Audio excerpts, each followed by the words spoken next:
तो हेलो, जय हिंद दोस्तों। शिवम क्लासेस धनबाद में आपका स्वागत है। तो आशा करते हैं आप लोग अच्छे होंगे, स्वस्थ होंगे और मस्त होंगे।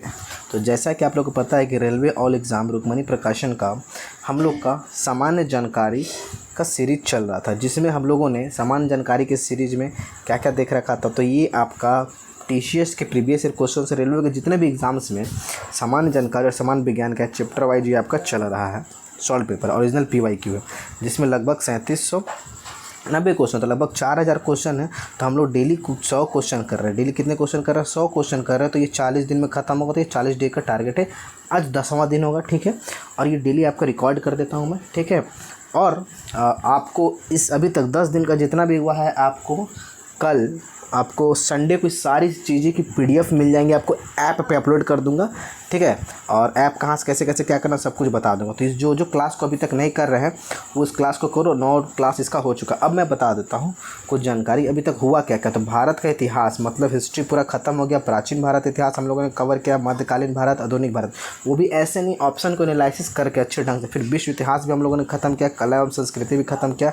अब हम लोग ये चौथे टॉपिक जो है, हमारा चौथा चैप्टर है भारतीय राज्य व्यवस्था व संविधान। पॉलिटी चल रहा था, जिसमें पॉलिटी में 300 क्वेश्चन हो गए। आज ये लास्ट जाकर पॉलिटी खत्म हो जाता। इस तरह करके हम लोग को कितने खत्म करना है, 22 टॉपिक तक जाना है। तो धीरे धीरे देखो, पता भी नहीं चला हम लोगों ने कितना कवर किया। जो साथ में उनको मज़ा तो आ ही रहा होगा, साथ साथ बहुत सारे क्वेश्चन एक्स्ट्रा फैक्ट के रूप में याद हो रही होंगी। तो ठीक है, तो इस चीज़ की वैल्यू वही लगा सकते हैं जो इस क्लास को देख रहे हो। बाकी यूट्यूब पर भरा पड़ा है कचरा, समझ रहे हो ना। तो चलिए, और इसके अलावा मैं बता दूं कि इसके साथ साथ ही मैथ का भी चल रहा है सीरीज, वहाँ पे भी आप लोग जा करके ज़रूर देखें, ठीक है। चलिए अब बात करते हैं आगे हम लोग। तो ये 1 से लेकर के ये सब हो चुका था, आपका 300 क्वेश्चन तक हो चुका था। अब 301 नंबर से हो चुका है, होगा, ठीक है। और बहुत सारे लोग अपना आंसर भी देते हैं, ठीक है। इसमें आप लोग आंसर बताना, आपके कितने क्वेश्चन सही हो रहे हैं, डेली कितना क्वेश्चन आप सही करो, ये कमेंट बॉक्स में आप लोग ज़रूर बताना, ताकि पता चले कि आप लोग एक्टिव हो, है ना। और वीडियो को लाइक करो, आप लोग लाइक नहीं करते हो, ठीक है। जब बहुत मेहनत से आप लोगों के लिए क्लास रिकॉर्ड करता हूँ समय निकाल करके, जैसा पता है कि आप लोगों को। चलिए, तो अब का पहला क्वेश्चन क्या है? भारतीय संविधान के किस अनुच्छेद में देश में चुनावों के आयोजन एवं विनिमय हेतु भारतीय संविधान द्वारा स्थापित एक संवैधानिक निकाय भारतीय निर्वाचन आयोग इलेक्शन कमीशन ऑफ इंडिया की परिकल्पना किस आर्टिकल के तहत की गई? इलेक्शन कमीशन का हो गया अनुच्छेद 324, याद रखना। और 124 अनुच्छेद के तहत कौन है? आपका सुप्रीम कोर्ट है। और 324 के तहत कौन है? इलेक्शन कमीशन ऑफ इंडिया, ठीक है। ये ध्यान देना है आपको। इलेक्शन कमीशन ऑफ इंडिया आपका जो निष्पक्ष चुनाव करवाता है आपका, ठीक है, याद रखना है। अगला क्वेश्चन आपका क्या है यहाँ पे? वर्ष 1959 में पंचायती राज व्यवस्था को अपनाने वाला पहला भारतीय राज्य कौन है? तो देखो, वर्ष 1959 में पंचायती राज व्यवस्था को अपनाने वाला पहला भारतीय राज्य कौन है? तो सबसे पहले भारतीय राज्य कौन है आपको किसने अपनाया था? राजस्थान के नागौर जिला में पंचायत राज का उद्घाटन किया था। सबसे पहले इन्होंने अपनाया था कब? वर्ष 1949 2 अक्टूबर को, ठीक है, 59 को, है ना। और ये प्रधानमंत्री जवाहरलाल नेहरू द्वारा राजस्थान के नागौर में पंचायती राज का उद्घाटन किया गया था, ठीक है। और पंचायती राज को शुरुआत वर्ष 1957 में बलवंत राय, भारत सरकार के नियुक्त बलवंत राय मेहता समिति की सिफारिश के अनुसार आरंभ किया गया था। और बलवंत राय ही जो थे त्रिस्तरीय पंचायत राज संस्था की सिफारिश किया था, बलवंत राय। और पंचायती राज व्यवस्था 3 स्तर पे है, ब्लॉक स्तर पे, जिला स्तर पर, पंचायत स्तर पे। तो याद रखना, बलवंत राय मेहता के द्वारा 1957 में।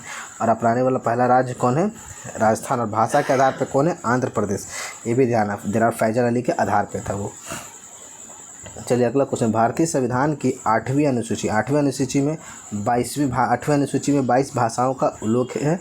भाग 17 में इनमें से किस भाषा का उल्लेख नहीं है? डोगरी है, मैथिली है, उड़ीसी है, अवधी नहीं है। तो BDMS है, बोडो, डोगरी, मैथिली और संथाली। लेकिन उड़ीसा का तो ऐसा कुछ है नहीं।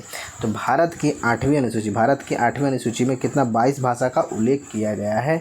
वे भाषाएं क्या क्या है? बोडो, डोगरी, मैथिली, गुजराती, कन्नड़, कश्मीरी, कोंकणी, मैथिली, मलयालम, मणिपुरी, मराठी, नेपाली, उड़िया, पंजाब, संस्कृत, संथाली, सिंधु, तमिल, तेलुगु और उर्दू। आपको कमेंट बॉक्स में बताना कब कब कौन हुआ था। सिंधी कब हुआ था, बोडो, डोगरी, मैथिली, संथाली कब हुआ था, कौन सा संविधान संशोधन? ये क्वेश्चन आपके आता है एग्जाम में। अगला क्वेश्चन, निम्नलिखित में से किसे भारत के सर्वोच्च न्यायालय द्वारा 2017 में मौलिक अधिकार घोषित किया गया था? सर्वोच्च न्यायालय द्वारा 2017 में मौलिक अधिकार घोषित किया था। संवैधानिक उपचारों का अधिकार, शोषण के विरुद्ध अधिकार, धर्म की स्वतंत्रता, निजता का अधिकार। तो कौन सा हो जाएगा आपका? निजता का अधिकार। तो वर्ष 2017 में दिए गए एक ऐतिहासिक फैसले में भारत के सर्वोच्च न्यायालय ने निजता के अधिकार को भारतीय संविधान के आर्टिकल 21 के तहत एक मौलिक अधिकार घोषित किया गया और अदालत ने फैसला सुनाया कि निजता का अधिकार भारत के संविधान 3 के तहत जीवन के अधिकार और व्यक्तित्व स्वतंत्रता का एक अभिन्न अंग है, याद रखना है। और कौन केस था ये? पुत्तु स्वामी बनाम भारत संघ के मामले में ऐतिहासिक निर्णय दिया गया था और 2017 में निजता का अधिकार को दिया गया है आपको मौलिक अधिकार, ठीक है, निजता का अधिकार। चलिए अगला क्वेश्चन है, आपको बताना है इनमें से किस भाषा को 1967 में भारत की राजभाषाओं में 22 भाषाओं का उल्लेख है 8वीं अनुसूची में। तो किस भाषा को वो 1967 में आपको याद रखना है 21वां संविधान संशोधन हुआ था और 21वां संविधान संशोधन में किस में कौन सी भाषा को? सिंधी भाषा को राष्ट्रीय भाषा के रूप में, राजभाषा के रूप में क्या शामिल किया गया था, याद रखना है। देखो 3 गो भाषा के आधार पर 3 गो संशोधन हुआ है, हम अभी बता दे रहे। देखो 1967 में 21वां संविधान संशोधन हुआ है, ठीक है, जिसमें सिंधी भाषा को जोड़ा गया। किसे जोड़ा गया?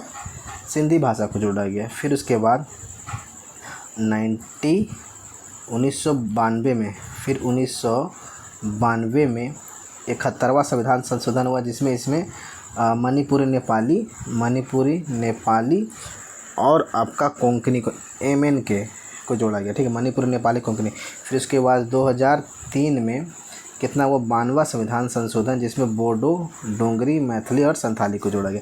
3 वो 1967 में, 1992 में, 1967 में 21वां संविधान संशोधन, फिर 71वां, फिर 92 संविधान संशोधन, ठीक है, 2003 में। तो ये याद रखना है।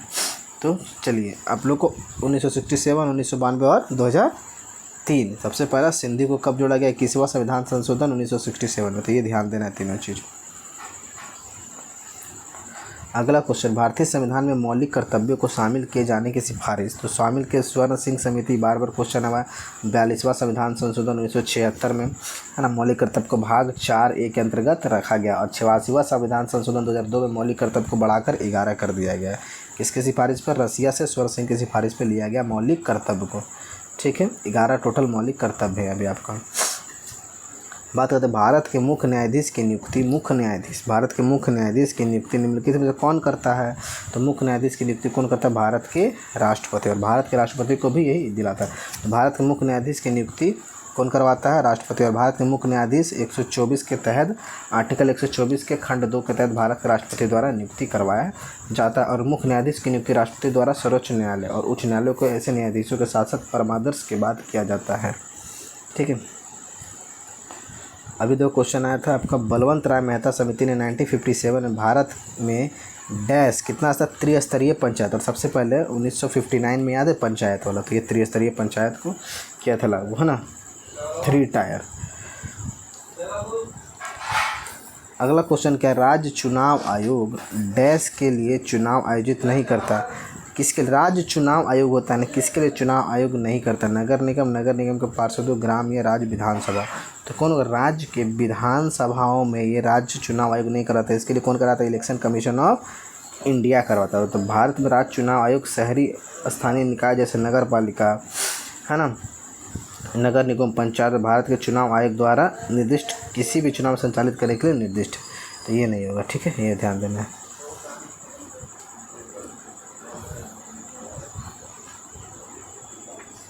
122वीं अनुसूचित और गैर अनुसूचित भाषाओं के लिए परिवारवार वर्गीकरण 2001 के अनुसार इंडो आर्यन भाषा परिवार में कितनी भाषाएं शामिल है? इंडो आर्यन भाषाएं में कितनी भाषा शामिल है? 122वीं करते याद रखना 21 भाषाएं। कितना है? इंडो आर्यन में 21 भाषा है। भाषा की संख्या इंडो आर्यन में कितना है? 21 भाषाएं शामिल है 2000 के अनुसार, ठीक है।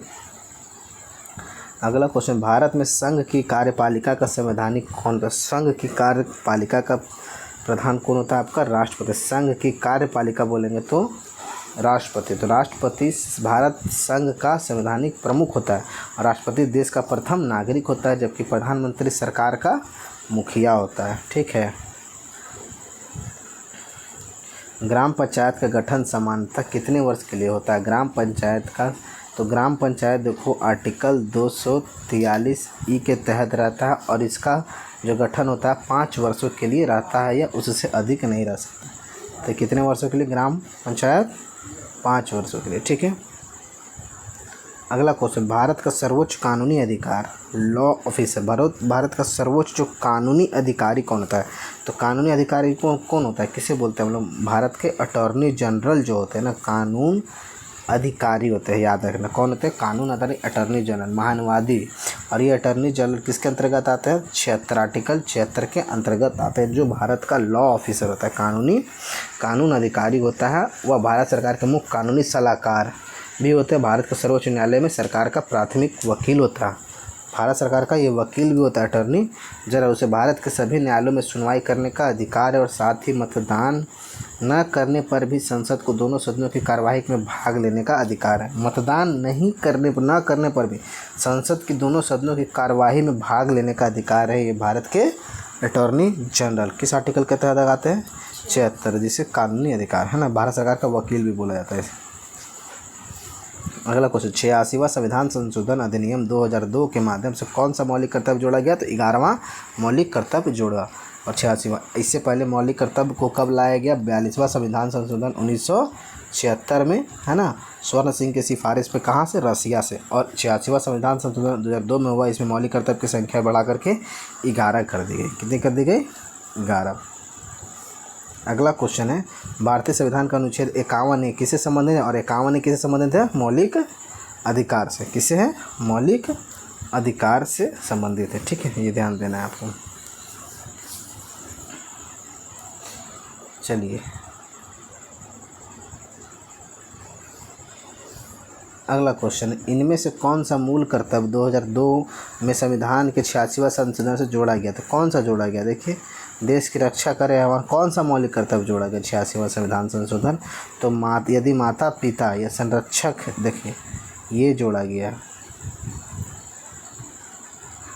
यदि माता पिता या संरक्षक हैं 6 वर्ष से 14 वर्ष तक आयु वाले अपने यथापति बालक या प्रतिलिपि के लिए शिक्षा का अवसर प्रदान करें। तो 86वां संविधान संशोधन 2002 बोलता है कि बच्चों को 6 से 14 वर्ष के बच्चों के लिए शिक्षा का अधिकार है, मुफ्त शिक्षा का अधिकार। ये अगला क्वेश्चन क्या है, निम्नलिखित में से किस अनुच्छेद में भारतीय राष्ट्रपति निषेधाधिकार, भारतीय राष्ट्रपति के निषेधाधिकार है? निषेधाधिकार मतलब मना कर सकता है। तो किन आर्टिकल के अंतर्गत आपको ये बताना है? तो अनुच्छेद 111। तो भारतीय संविधान का अनुच्छेद 111 विधेयक को स्वीकृति से संबंधित है। इसमें कहा गया है कि जब कोई विधेयक संसद के दोनों सदनों द्वारा पारित कर दिया जाता है तो उसे राष्ट्रपति के सामने प्रस्तुत किया जाएगा और राष्ट्रपति या तो घोषणा करेगा कि वह विधेयक पर सहमति देता है या उस स्थिति पर सहमति नहीं भी देता है।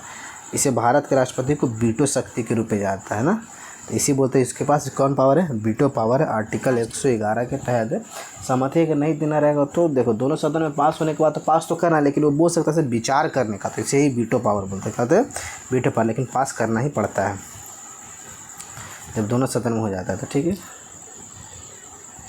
अगला क्वेश्चन क्या, सभी पंचायत संस्थाओं में वे सीटें जो कुल आरक्षित सीटों के डैश से कम न हो, अनुसूचित जाति अनुसूचित जनजाति जैसा मामला हो, वे संबंधित महिलाओं के लिए आरक्षित हो। देखो पंचायत में महिलाओं के लिए जो है 1/3 क्या है आपका संरक्षित किया गया। कितना है? 1/3। अगला क्वेश्चन, मंत्रिपरिषद का अध्यक्ष कौन होता है?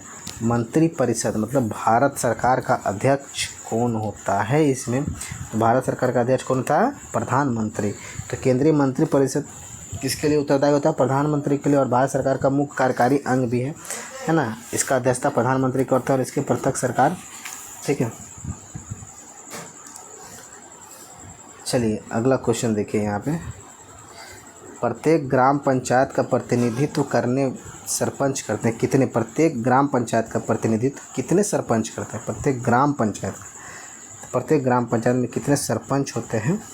तो 1 है ना। तो ग्राम पंचायत में एक गांव या गांवों का एक समूह होता है जो छोटी इकाइयों में विभाजित होता है, जिसे वार्ड कहा जाता है, और इसकी अध्यक्षता गांव का अध्यक्ष करता है, जिसे सरपंच कहता है। सरपंच 5 साल की अवधि के लिए चुना जाता है ना। हर एक गांव में एक सरपंच होता है। भारत में प्रारंभ में भारतीय संविधान की 8वीं अनुसूची में कितनी भाषाएं शामिल थे? पहले 8वीं अनुसूची में कितनी भाषाएं? 14 थी। अब कितनी भाषाएं हो गई? 22 भाषा हो गई है। 3 को संविधान संशोधन 21वां हुआ था कब? 1967 में। फिर आपका हो गया 21वां संविधान संशोधन हुआ। फिर उसके बाद आपका कौन सा संविधान संशोधन हुआ था, ये आपको ध्यान में रहना चाहिए, ठीक है। फिर 71वां संविधान संशोधन 1992 में हुआ था, ठीक है, जिसमें मणिपुर नेपाली। फिर 52वां संविधान संशोधन हुआ था 2003 में, ठीक है, जिसमें बोडो, डोगरी, मैथिली, संथाली को ऐड किया गया था। मूल संविधान में कहते थे 14 भाषाओं को उल्लेख था। भारत के संविधान का कौन सा अनुच्छेद शिक्षा के अधिकार से संबंधित है? शिक्षा का अधिकार 21A से संबंधित है। कौन है? 21A से संबंधित है आपका शिक्षा का अधिकार। 6 से 14 वर्ष के बच्चों को शिक्षा का राइट पूरा अधिकार है। और 86वां संविधान संशोधन 2002 में इसे जोड़ा गया मौलिक कर्तव्य में, ठीक है। देखिए अगला क्वेश्चन क्या बोल रहा है यहाँ पे। संविधान में कौन सा अनुच्छेद सभी राज्यों में को एक समान त्रिस्तरीय पंचायत राज संरचना प्रदान करा था? ग्राम पंचायत, मध्यवर्ती और जिला।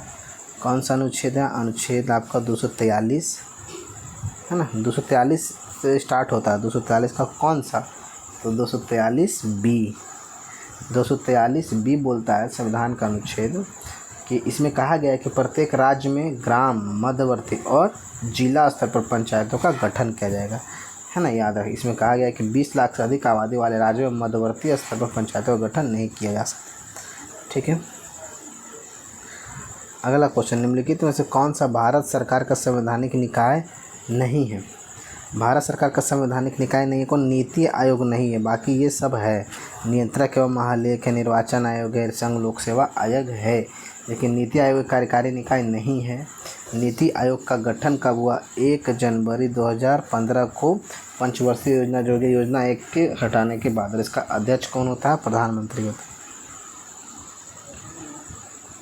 भारत के राष्ट्रपति पद पर निर्वाचन हेतु उम्मीदवार के लिए वांछित न्यूनतम आयु, राष्ट्रपति पद के लिए तो मिनिमम आपका एज 35 वर्ष या उससे अधिक होना चाहिए, है ना।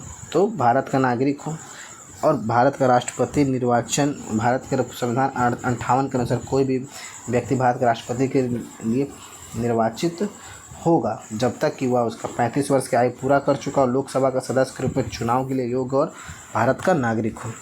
याद रखना, ग्रुप डी में पूछा गया 2022 में। चलिए अगला थोड़ा बड़ा क्वेश्चन ग्रुप डी में। देखो कितना अच्छा क्वेश्चन यहाँ पे देता है ग्रुप डी में, देख लो कितना बड़ा है। 325 नंबर। 2002 में संविधान में 86वां संविधान संशोधन भारत के मौलिक कर्तव्य के खंड के तहत कौन सा अतिरिक्त कर्तव्य जोड़ा गया है? तो कौन सा? ये 3 ही से अभी पढ़े थे। 325 का 3 86वां संविधान संशोधन 21 से शिक्षा का अधिकार है जो जोड़ा गया है। याद रखना, 6 से 14 वर्ष की बालिका को।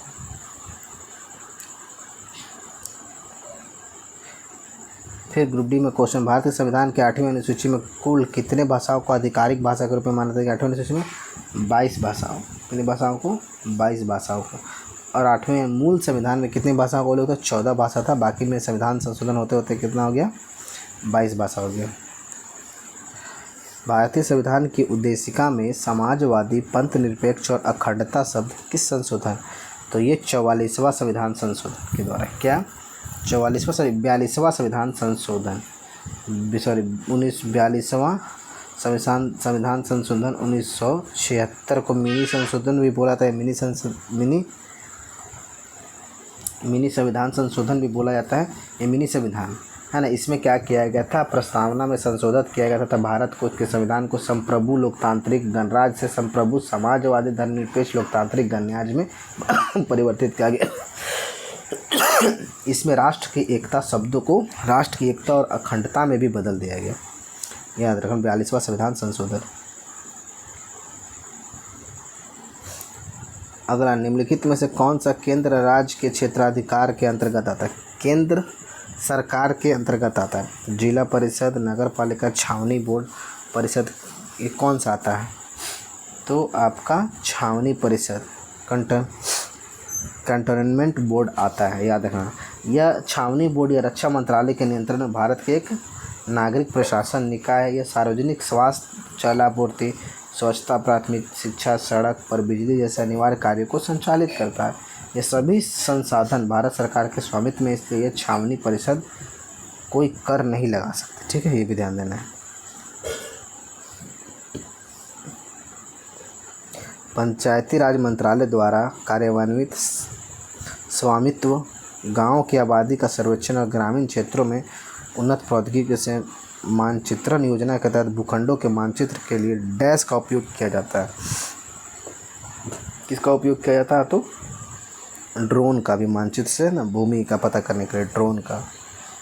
ठीक है, अगला क्वेश्चन, उच्चतम न्यायालय की रजिस्ट्री का, हाई कोर्ट की रजिस्ट्री का अध्यक्ष इनमें से कौन होता है? महासचिव भारत के मुख्य न्यायाधीश है उच्चतम न्यायालय का। ठीक है, तो कौन होता है? तो सर्वोच्च न्यायालय है ना। तो सर्वोच्च न्यायालय की रजिस्ट्री का प्रमुख महासचिव होता है। कौन होता है आपका? महासचिव होता है, जिससे उसके कार्य में 7 कुल सचिव और 21 अतिरिक्त कुल सचिव आदि सहायता करते हैं। और संविधान का अनुच्छेद 146 सर्वोच्च न्यायालय कुल सचिव के अधिकारी को कर्मचारी की नियुक्ति से संबंधित 146। और उच्चतम न्यायालय के रजिस्ट्री का अध्यक्ष कौन होता है? रजिस्ट्रार का अध्यक्ष महासचिव होता है। अगला क्वेश्चन, भारतीय संविधान का अनुच्छेद 123 निम्नलिखित में से किस अध्यादेश पर अधिनियमित करने की शक्ति प्रदान करता है? 123 किस अध्यादेश पे? तो राष्ट्रपति का अध्यादेश। तो भारतीय संविधान का अनुच्छेद 123 राष्ट्रपति को संसद के अवकाश के दौरान अध्यादेश जारी करने का अधिकार देता है। किसको? राष्ट्रपति को, संसद के अवकाश के दौरान। और संसद द्वारा अनुमोदित किए बिना अध्यादेश अधिकतम 6 महीने और 6 सप्ताह तक चलाया जा सकता है। 6 महीने के 2 सत्रों के बीच अधिकतम अंतर, तो 2 सदनों के सत्र के बीच का अधिकतम 6 है ना, अवकाश से ज़्यादा नहीं होना चाहिए। ठीक है, अगला क्वेश्चन यहाँ पे, भारत के सर्वोच्च न्यायालय के न्यायाधीश के लिए, सर्वोच्च न्यायालय के न्यायाधीश के लिए कितना होना चाहिए आपको ये बताना है। तो 65 साल। कितना होना चाहिए आपको? 65 वर्ष। और सर्वोच्च न्यायालय जो होता है आर्टिकल 124 के तहत आता है ना। और संविधान के अनुच्छेद 217(1) के अनुसार उच्च न्यायालय के न्यायाधीश, और उच्च न्यायालय के न्यायाधीश 217 आर्टिकल के अंतर्गत आता है। और उसका उम्र कितना होना चाहिए? 62। ठीक, सेवानिवृत्त होने के लिए। निम्नलिखित में से कौन सा कार्य जिला प्रशासन का हिस्सा नहीं है? ग्रामीण विकास, राजस्व संग्रह एवं जिला प्रशासन का। तो ग्रामीण विकास, राजस्व है। डाक सेवाएं ये नहीं है। डाक सेवाएं विभाग, संचार मंत्रालय, भारत सरकार डाक सेवाओं के संगठन और संचालन के लिए जिम्मेदार है, याद रखना। और डाक सेवाएं प्रदान करने के लिए पूरे देश को 23 डाक मंडलों में बांटा गया। कितना डाक मंडल है? 23। और ये केंद्र संचार मंत्रालय के अंतर्गत आता है। अगला क्वेश्चन, भारत के संघीय न्यायालय ने किस वर्ष कार्य करना शुरू किया? संघीय न्यायालय ने तो किस वर्ष कार्य करना शुरू किया? तो आपका 1937। तो भारत का संघीय न्यायालय, जिसकी स्थापना 1 अक्टूबर 1937 को भारत सरकार के अधिनियम 1935 के प्रावधानों के तहत भारत में की गई। और इन्होंने संघीय न्यायालय का 1935 में काम करना, और इसने 1950 में भारत के सर्वोच्च न्यायालय की स्थापना तक कार्य किया। जब तक 1950 में सर्वोच्च न्यायालय का स्थापना नहीं होता तब तक संघीय न्यायालय ने काम किया 1937। और इसका गठन 1935 के प्रावधान के तहत हुआ था। और संघीय न्यायालय नई दिल्ली में स्थित भी है। ठीक है,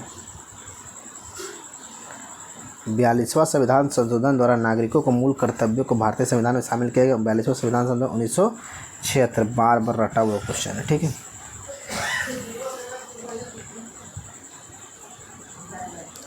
अगला क्वेश्चन, निम्नलिखित में से किस तिथि को हिंदी की भारतीय संघ राजभाषा के रूप में तो कब अपनाया गया? हिंदी को, है ना। तो हिंदी को कब अपनाया गया है? आपको 14 सितंबर 1949 को हिंदी को भारतीय संघ की राजभाषा के रूप में अपनाया गया। 14 सितंबर 1949 को। बाद में 1950 में भारत के संविधान ने देवनागरी लिपि में हिंदी को भारत की राजभाषा घोषित किया, है ना। घोषित कब किया? 1950 में। और अपनाया गया 14 सितंबर 1949 को।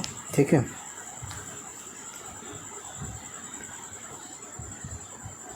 अगला क्वेश्चन थोड़ा बड़ा है, देखो यहाँ पे। पोस्को एक्ट क्या है? पोस्को एक्ट का पूर्ण रूप क्या, फुल फॉर्म क्या है? तो पोस्को अधिनियम का अर्थ यौन अपराधों से बच्चों का संरक्षण करने संबंधी अधिनियम, मतलब बच्चों का संरक्षण करें, protection of children from sexual offence act, है ना। क्या बोलेंगे इससे हम लोग, protection of children from sexual offence act, है ना, ये होगा इसका फुल फॉर्म होगा। इस अधिनियम का उद्देश्य बच्चों को यौन हमले, यौन उत्पीड़न और अश्लील साहित्य के अपराधों से बचाना है तथा ऐसे अपराधों और इस मामले से जुड़ने की सुनवाई के लिए विशेष न्यायालय की स्थापना का भी प्रावधान पॉस्को एक्ट है। ठीक है, अगला क्वेश्चन, भारतीय संविधान के अनुच्छेद डैश के अनुसार किसी व्यक्ति को उसके कृत्य के लिए सिद्ध दोषी नहीं ठहराया जा सकता जो उसके किए जाने के समय अपराध नहीं था। तो किस आर्टिकल के तहत, अनुच्छेद 20 के तहत। अनुच्छेद 20 अपराधों के लिए सजा के संबंध में सजा के संबंध में संरक्षण से संबंधित है। इसमें कहा गया है कि कोई व्यक्ति किसी व्यक्ति के अपराध के लिए तब तक सिद्ध दोष नहीं ठहराया जब तक कि उसने ऐसा कार्य करने के समय जो अपराध के रूप में आरोपित है किसी परिवर्ती विधि के अतिक्रमण नहीं किया गया या उससे अधिक शासित का भागी नहीं हो जो उस अपराध के लिए किए जाने के समय परिवर्ती विधि के अधीन अधिरोपित की जा सकती है। तो आर्टिकल 20 के तहत। अगला क्वेश्चन क्या है आपका यहाँ पे, निम्नलिखित में से कौन सा विषय भारतीय संविधान की समवर्ती सूची का भाग है। तो समवर्ती सूची का भाग है अपमिश्रण, अडल्ट्रेशन, तो खाद्य पदार्थ और अन्य सामानों में मिलावट भारतीय संविधान के समवर्ती सूची के अंतर्गत आता है। समवर्ती सूची जो है 7वीं अनुसूची में आता है। समवर्ती सूची 7वीं अनुसूची में आता है। संघ और राज्य दोनों को समान हित विषय के शामिल किया गया। ठीक है, विवाह, तलाक, शिक्षा समवर्ती सूची का विषय याद रखना, विवाह, तलाक। अगला क्वेश्चन, 30 जून 2002 तक भारतीय संविधान में कितने अनुसूचियां हैं। तो कितने अनुसूची हैं, 22 अनुसूची। कितने अनुसूची है, वर्तमान में 22 अनुसूची है। ठीक है, अब मूल संविधान में 8 अनुसूचियाँ थी।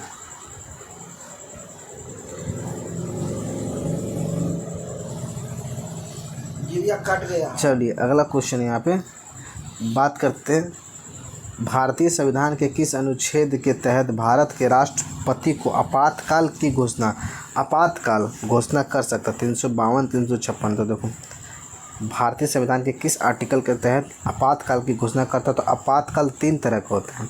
352 के तहत हो गया राष्ट्रपति आपातकाल, राष्ट्रपति शासन 356 और 360 हो गया आपका वित्तीय आपात जो कि अमेरिका से लिया गया। बाकी सारा आपात कहाँ से लिया गया, जर्मनी से ले गया आपातकाल। किस आर्टिकल के तहत, आर्टिकल 368 अनुच्छेद के तहत। ठीक है, इस बार अभी तक आपातकाल 3 बार हो चुका है, 1962 में, 1971 में और 1975 में, याद रखना है ना। और जर्मनी के वाइमर संविधान से लिया गया। भारतीय संविधान के किस अनुच्छेद के तहत प्रावधान है कि राज्य का राज्यपाल प्रत्येक 5 वर्ष की समाप्ति वित्त आयोग का गठन करेगा जो पंचायतों की वित्तीय स्थिति का पूर्वानुलोकन करेगी। किस आर्टिकल के तहत, तो किस आर्टिकल के तहत, 243 आई के तहत। वित्तीय आय से इनकम, ऐसे याद रखना। ठीक है, वित्तीय आय से इनकम। राजनीतिक व्यवस्था का कौन सा विधा अलग अलग राज्यों या अन्य राज्यों व्यवस्थाओं को एक व्यापक राजनीतिक प्रणाली के भीतर इस तरह एकजुट करती है कि प्रत्येक को अपनी अखंडता रखने का प्रावधान मिलता है। कौन, लोकतंत्र। कौन होगा आपका, संघवाद। कौन होगा, संघवाद। राजनीतिक संगठन का एक प्रकार जो अलग अलग राज्यों या अन्य राज्यों को एक व्यापक राजनीतिक व्यवस्था के भीतर इस तरह से एकजुट करता है कि जिससे प्रत्येक को अपनी अखंडता बनाए रखने की अनुमति मिलती है। ठीक है, देखो ग्रुप डी में पूछा गया है, ग्रुप डी को हल्के में मत लीजिए आप लोग, क्वेश्चन बहुत अच्छे लेवल के थे यहाँ पर। संविधान के 243C के तहत पंचायत की संरचना से निर्णय लिया गया है।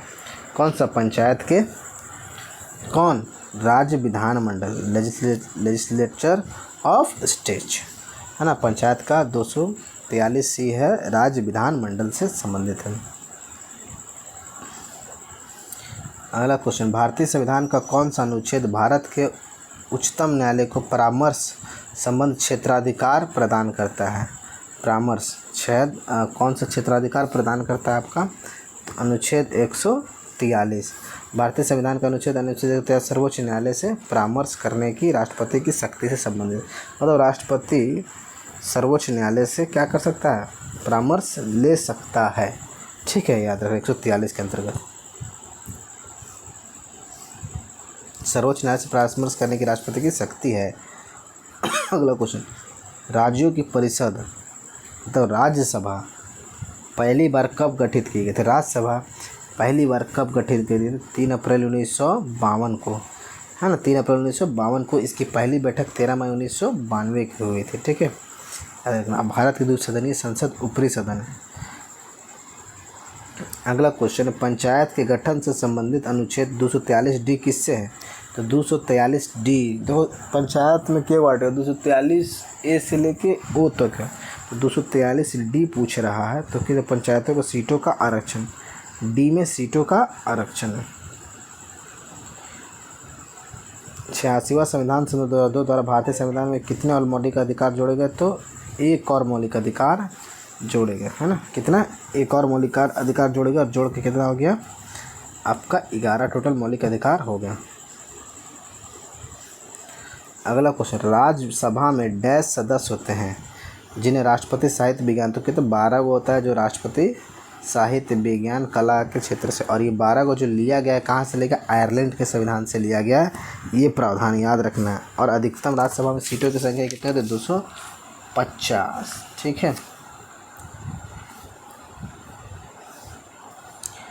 अगला क्वेश्चन, किसी दिए गए क्षेत्र में नगर पालिका, नगर निगम या पंचायत बनाने का अधिकार निम्नलिखित में से किसके पास होता है? किसी दिए गए क्षेत्र में नगर पालिका तो किसके पास होता है? आपको ये बताना है। राज्य सरकार के पास होता है। किसके पास? राज्य सरकार के पास ये शक्ति होती है। इस क्षेत्र में नगर निगम बनाना हो, पंचायत बनाना हो तो वो बना सकती है। ठीक है। उसे लगे उसके आधार पर कुछ प्रावधान के तहत। उच्च न्यायालय के क्षेत्राधिकार को किसी केंद्र शासित प्रदेश तक बढ़ाने या उसके बाहर करने का अधिकार किसके? उच्च न्यायालय के क्षेत्राधिकार को तो किसके पास है? आपको कानून द्वारा संसद पास करना होगा तो संसद के पास है कानून द्वारा, है ना। 230 केंद्र शासित प्रदेश के लिए उच्च न्यायालय का क्षेत्राधिकार विस्तार संबंधित आर्टिकल 230 के अंतर्गत आता है। लैंगिक अपराधों से बच्चों का संरक्षण अधिनियम किस वर्ष? तो किस वर्ष? पोस्को, मतलब पॉस्को हो गया था। यौन अपराधों से बच्चों के संरक्षण कब लागू हुआ था? पॉस्को एक्ट 2012 को। 2012 को। अगला क्वेश्चन, निम्नलिखित में से किस इकाई को राज्य विधानमंडल द्वारा सौंपे गए कार्यों का निर्वाह और शक्तियों का प्रयोग करने के लिए पंचायती राज व्यवस्था, तो पंचायती राज व्यवस्था, है ना, व्यवस्था की आधारशिला के रूप में माना जाता है? किसे माना जाता है? किस इकाई को? ये आपका ग्राम सभा। 1992 73वां संविधान संशोधन अधिनियम ग्राम सभा को राज्य विधानमंडल द्वारा सौंपे गए कार्यों और शक्तियों के निष्पादन के लिए पंचायती राज व्यवस्था की नींव के रूप में परिकल्पना किया गया था। कौन? ग्राम सभा।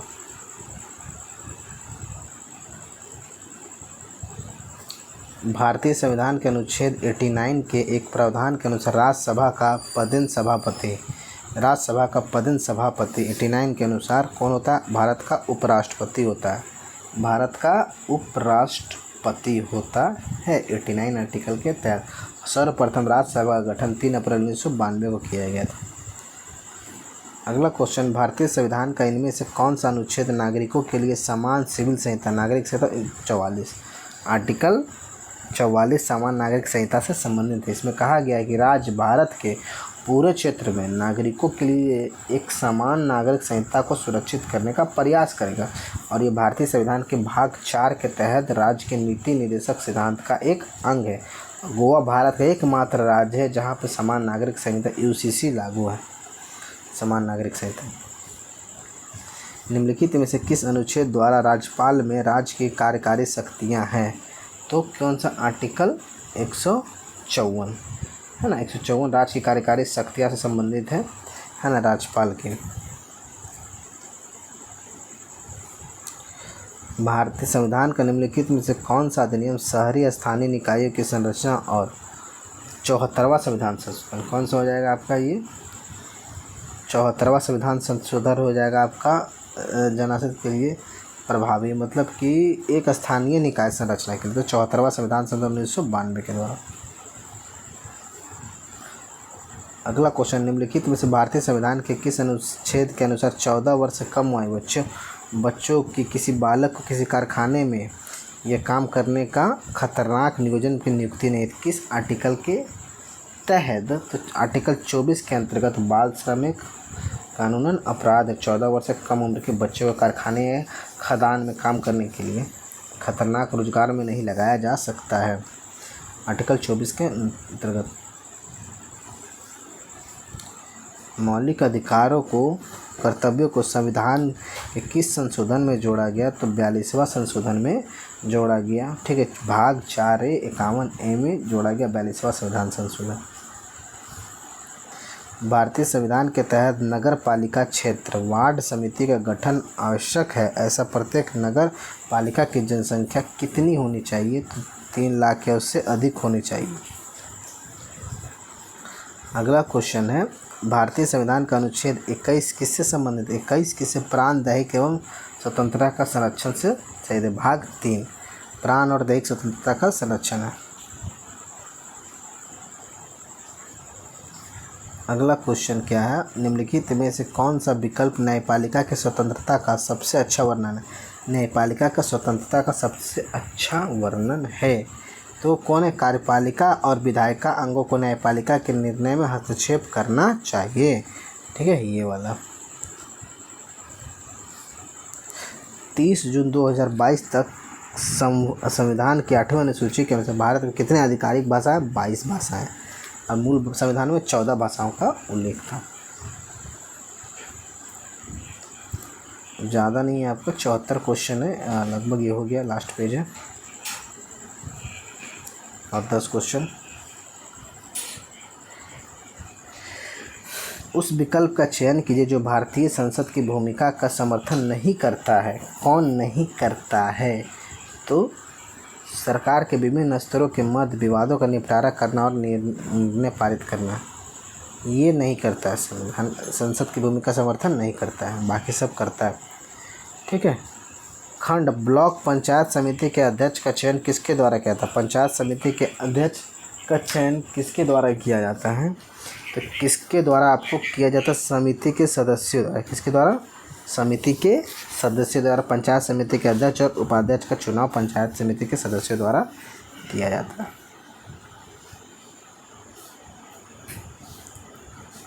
भारत में किस प्रकार की सरकार है? तो किस प्रकार की सरकार है? संसदीय है, राजतंत्रीय, अल्पतंत्रीय, क्या? संसदीय सरकार है ना। हम लोग चुन के भेजते हैं मेंबर ऑफ पार्लियामेंट जो सरकार चलाती है। संविधान अधिनियम 1992 के संशोधन के अंतर्गत पंचायती राज्यों को संवैधानिक प्राप्त हुआ था। कौन सा? तो 73वां संविधान संशोधन। कौन सा? 73वां संविधान संशोधन 1992 ने पंचायती राज संवैधानिक निकाय और इसमें 243 से 202 भाग 9 में जोड़ा गया है।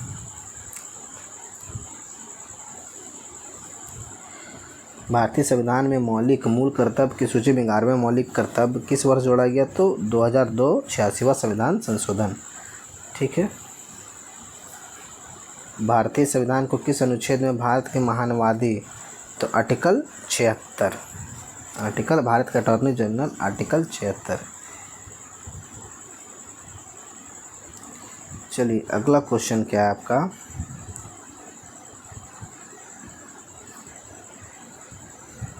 संगठन संस्थानों का इनमें से कौन सा समूह भारत में संवैधानिक निकायों का एक उदाहरण है? कौन है एक उदाहरण? तो देखिए, भारत निर्वाचन आयोग, भारत के महानवादी संघ लोक सेवा आयोग, ये संवैधानिक निकायों का एक उदाहरण है भाई। ये सब संवैधानिक निकाय। ठीक है, ये ध्यान देना है।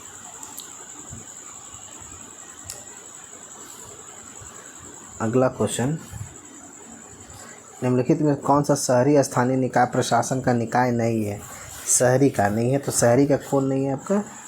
जिला पंचायत नहीं। बाकी नगर वाला तो सारा है ही, जिला पंचायत नहीं है, तो नाम में पता छुपा हुआ है। भारतीय संविधान के किस भाग में मूल अधिकार का वर्णन है? मूल अधिकार मतलब मौलिक अधिकार, भाग 3 में। कौन सा? भाग 3 में, है ना। भाग 3 में, संविधान के भाग 3 में 12 से 35 मौलिक अधिकार से संबंधित है। समानता का अधिकार 14 से 18, स्वतंत्रता का अधिकार 19 से 22, शोषण के विरुद्ध 23 से 24, धार्मिक स्वतंत्रता का अधिकार 25 से 28, संस्कृति और शिक्षा संबंधी अधिकार 29 से 30 और संवैधानिक उपचारों का अधिकार भाग 32। भारत में लोकसभा का पीठासीन अधिकारी कौन है? भारत में लोकसभा का भारत तो क्या होगा, लोकसभा अध्यक्ष होता है। कौन होता है? लोकसभा अध्यक्ष। निम्नलिखित में से किस पार्टी को हाल ही में चुनाव आयोग द्वारा राष्ट्रीय पार्टी का दर्जा दिया गया? चुनाव आयोग राष्ट्रीय पार्टी का दर्जा गया, तो आम आदमी पार्टी को दर्जा दिया गया। ये सुर्खियों में क्वेश्चन रहा था, ठीक है, इलेक्शन कमीशन ऑफ इंडिया के द्वारा। तो ये आपका 74 क्वेश्चन समाप्त हो गया। लगभग सोच लो कितना क्वेश्चन हम लोगों ने ख़त्म किया है, मतलब कि भारतीय संविधान पूरा ख़त्म।